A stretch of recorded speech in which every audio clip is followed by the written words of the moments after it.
और ಸ್ವಲ್ಪ समय पर जगतर नाथ जगन्नाथ विराजित होंगे से घटघाट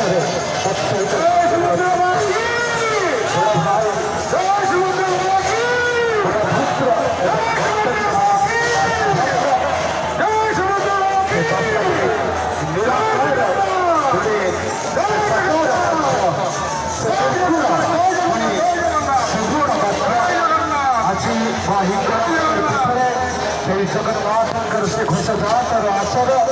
समस्त जयध्वनि गगन पवन को आज प्रकटित करुच्ची समस्त श्रद्धालु सतृष्ट नयन चाहे बसी केतबेले से हटिया ठाकुर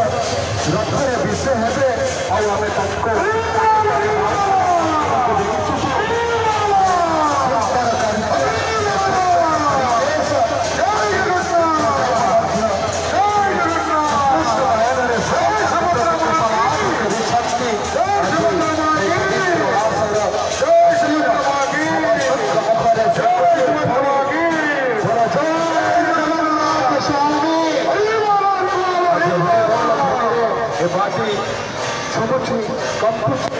वास्तविक एक जगत हुए तो मिथ्या हो पारे मात्र